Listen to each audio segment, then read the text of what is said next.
नगे च सुरेन्द्रे च कौशिके पाद संस्पृशि निर्विशेष मनस्काय श्री वीरस्वामिने नमः। ठाणम आगम में कहा गया है,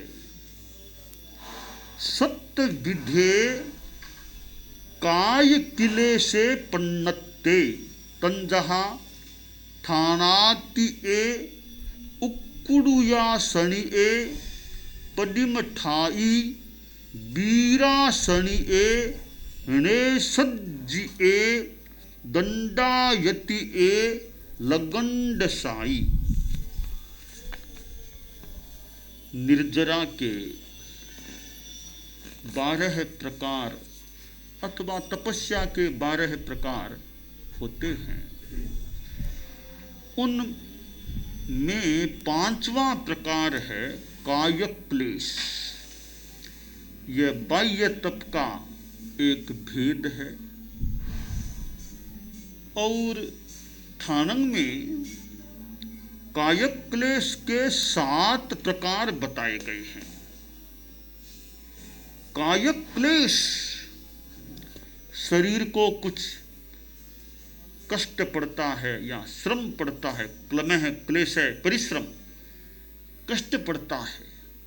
साधना करते करते जो कष्ट होता है उससे कायक क्लेश तप होता है, निर्जरा होती है। साधु के नियम हैं, रात को खाना नहीं पीना नहीं, भिक्षा के भी नियम हैं। तो नियमानुरूप मान लो भिक्षा नहीं मिली, आहार नहीं मिला, भूख लगी हुई है, अब आहार मिला नहीं, भूख लगी हुई है तो कष्ट हो रहा है। पानी मिला नहीं या रात्रि में पानी पीना नहीं, प्यास प्रगाढ़ हो रही है, कष्ट पड़ रहा है। ये भी कायक क्लेश, शरीर का कष्ट हो, शरीर को कष्ट हो रहा है। सर्दी गर्मी ऐसी स्थितियां आती हैं।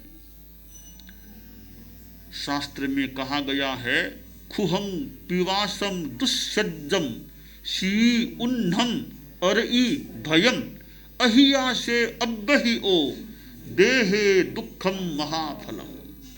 यह शरीर में जो कष्ट हो जाता है उसको सहन कर लेना समता से महान फल देने वाला हो सकता है। तो कायक क्लेश, शरीर में कष्ट होता है, अच्छे उद्देश्य से साधना करते करते कष्ट पड़ता है, उसको समता भाव से सहा जाए तो निर्जरा का लाभ मिल सकता है। कायक क्लेश के जो 7 प्रकार बताए गए हैं उनमें पहला प्रकार है स्थानायतिक। ये 7 आसन या मुद्राओं के प्रकार हैं जिन्हें आसन भी कहा गया है। अब देखिए, पहला प्रकार जो है स्थानायतिक, कायोत्सर्ग में स्थिर हो जाना।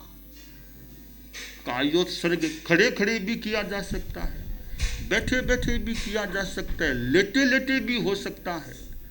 प्रेक्षा ध्यान के शिविरों में कभी आपने अनुभव किया हो तो कि खड़े खड़े कायोत्सर्ग भी, लेटे लेटे भी होता है, बैठे बैठे भी हो सकता है। कायोत्सर्ग में स्थिर हो जाना, खड़े खड़े कायोत्सर्ग करना विशेष बात है। यहाँ स्थानायतिक का अर्थ किया गया है, कायोत्सर्ग में स्थिर होना ठाणंग के टिप्पण में अर्थ किया गया है। कायोत्सर्ग शरीर का ममत्व छोड़ देना, शरीर को शिथिल कर देना, स्थिर रखना एक साधना का प्रयोग है। शरीर की स्थिरता भी हो, साथ में शिथिलता भी हो, और कायोत्सर्ग, काय के ममत्व का विसर्जन हो जाए। बहुत बड़ी साधना है, शरीर की ममता न रहे कि शरीर भी मेरा नहीं है, मेरा नहीं है। मेरा होता तो साथ में जाता, औदारिक शरीर साथ में कहाँ जा, मेरा किसी अंश में है तो कार्बन शरीर मेरा फिर भी है, तो वो साथ में आगे भी जाएगा। यह शरीर जो है हमारा औदारिक, यह तो आगे साथ नहीं जाता है। तो इसको इस अपेक्षा से भी कि शरीर मेरा नहीं है, मृत्यु के बाद यह साथ में जाने वाला नहीं है। कार्बन शरीर जो है साथ में जाने वाला, जब मोक्ष आत्मा जाएगी तो वो भी आखिर छूट जाएगा। तो खैर, ये शरीर के प्रति ममत्व भाव नहीं रहे। भेद विज्ञान, शरीर अलग है आत्मा अलग है। तो स्थानायतिक, ये कायोत्सर्ग में स्थिर होना अर्थ किया है, पहला प्रकार है कायक क्लेश का जो यहाँ बताए गए हैं। दूसरा प्रकार है उत्कटुकासन, एक आसन की मुद्रा है कि दोनों पैरों को भूमि पर टिकाकर, दोनों पुतों को भूमि से न छुआते हुए जमीन पर बैठना, यह उत्कटुकासन। इस आसन का प्रभाव बताया गया है कि वीर्य ग्रंथियों पर प्रभाव पड़ता है, और यह ब्रह्मचर्य की साधना में एक बहुत फलदायी आसन माना गया है, उत्कटुकासन। यह दूसरा प्रकार है कायक क्लेश का। अब ऐसे बैठने में कुछ तकलीफ पड़ सकती है तो वो तप हो रहा है। यह आसन अपने आप में साधना है। तीसरा प्रकार है कायक क्लेश का जो यहां बताए गए हैं, प्रतिमा स्थायी, भिक्षु प्रतिमाओं की विविध मुद्राओं में स्थित रहना, यह तीसरा प्रकार है। चौथा प्रकार है वीरासनिक, वीरासन में रहना। वीरासन यह क्या है कि बद्ध पद्मासन, बद्ध पद्मासन की भांति दोनों पैरों को रख, हाथों को पद्मासन की तरह रखकर बैठना। और यह भी एक आसन है, इससे धैर्य, संतुलन और कष्ट सहिष्णुता का विकास होता है, ऐसा व्याख्या में बताया गया है। पांचवा प्रकार है नैसर्गिक, इसका अर्थ है बैठकर किए जाने वाले आसन। ये कई हैं, जैसे उत्कटुकासन तो आ ही गया, फिर गोदोहिका है, गाय को दूने की मुद्रा। भगवान महावीर ने गोदोहिका आसन किया, जब केवल ज्ञान हुआ गोदोहिका आसन में थे। समपाद पुता, जो दोनों पैरों और पुतों को समरेखा में भूमि से सटाकर बैठना। ऐसे ही पर्यंका है, अर्ध पर्यंका, दंडायतिक।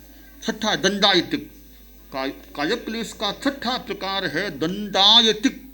दंड की तरह सीधे लेटकर, दोनों पैरों को परस्पर सटाकर, दोनों हाथों को दोनों पैरों से सटाना, सीधे लेट जाना।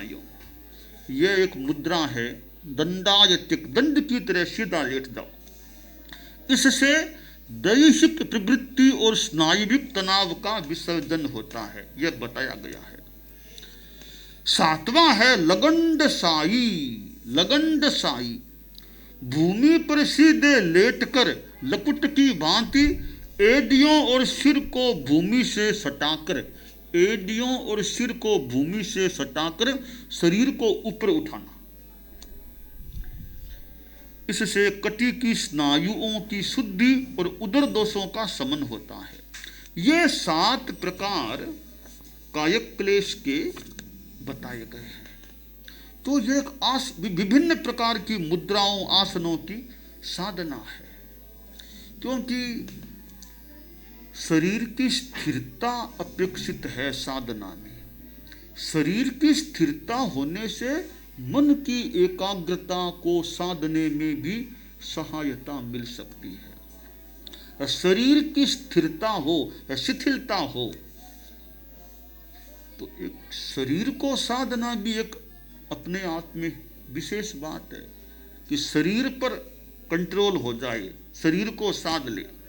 तो आसनों से शरीर को साधा जा सकता है, शरीर के साथ फिर मन को भी नियंत्रित किया जा सकता है।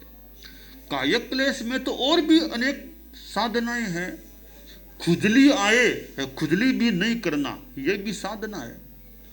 शरीर में खुजलाहट, खुजली आ रही है, यदा कदा तत्काल हमारा हाथ खुजली करने के लिए प्रवृत्त हो जाता है। पर कभी हम यह अभ्यास करें, खुजली आ रही है, 1 सेकंड 2 सेकंड जितना हो सके कि खुजली नहीं करूंगा, बिना खुजली रह जाऊं। ये भी कायक क्लेश की साधना है। शरीर का कोई विभूषित, शरीर को अच्छा दिखाने के लिए विभूषित नहीं करना, बस है जैसा है, क्या दिखाना है? पर दिखाना क्या है? शरीर है वैसा है, कपड़ों को क्या दिखाना है? ठीक है, सफाई होना एक बात, कपड़े गंदे न रहे ये तो एक बात है, भी गंदगी न रहे, और बढ़िया दिखाऊं बढ़िया दिखाऊं।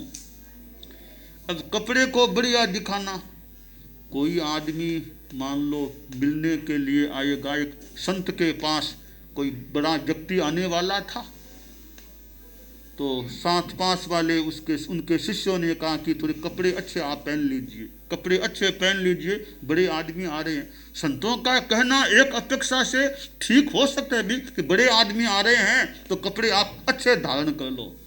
तो महान संत ने कहा कि वो बड़े लोग जो आने वाले हैं वे मेरे कपड़े को देखेंगे या मेरे ज्ञान को देखेंगे? ठीक है, कपड़ों को भले देख लेंगे, पर जब ज्ञान को देखेंगे, ज्ञान इतना बढ़िया है, तो कपड़ों की बात गौण, ज्ञान इतना बढ़िया है, तो कपड़ों का मूल्य थोड़ा तो हो सकता है, कपड़े ठीक ठाक है ना, थोड़ा मूल्य तो हो सकता है, ज़्यादा मूल्य ज्ञान का है, ज़्यादा मूल्य साधना का है। तो कपड़ों का जितना मूल्य है उतना थोड़ा ठीक है, कपड़े ठीक ठाक रहे, एकदम बेहुदे से न रहे, तो कपड़े बढ़िया कपड़े बढ़िया कपड़े बढ़िया, कपड़ों में ज़्यादा ध्यान रह गया तो कि साधना और ज्ञान का विकास गौण न हो जाए।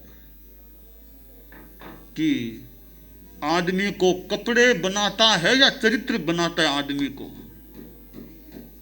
विवेकानंद ने क्या कहा, जो भी, मैं उस देश से आ रहा हूं जहां चरित्र आदमी को बनाता है, आप वहां से हैं जहां दर्जी आदमी को बनाता है।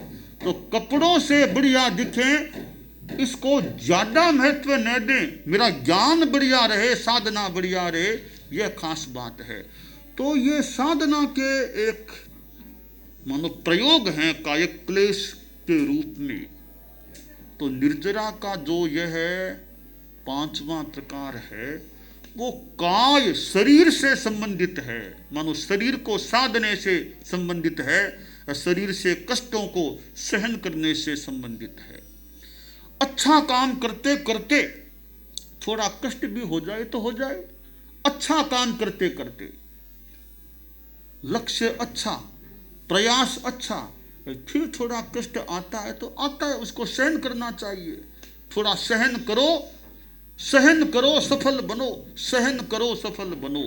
तो शरीर से भी हमें सहन करने का अभ्यास करना चाहिए, और यह शरीर अच्छे काम में लगे, अच्छी साधना में लगे।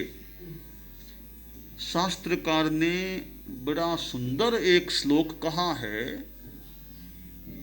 जरा जाव ने पीले ई वाही जाव ने बढ़ई, जा बिंदियान हायंती ताव धम्मम समायरे। यह शरीर है, 3 बातों पर ध्यान दे। जब तक बुढ़ापा पीड़ित न करने लगे तब तक जो करना वो सो अच्छी साधना कर लो, और जब तक व्याधि शरीर में बढ़ न जाए तब तक करना वो सो बढ़िया काम कर लो। जब तक इंद्रियां हीन न हो जाएं, जो करना हो सो कर लो।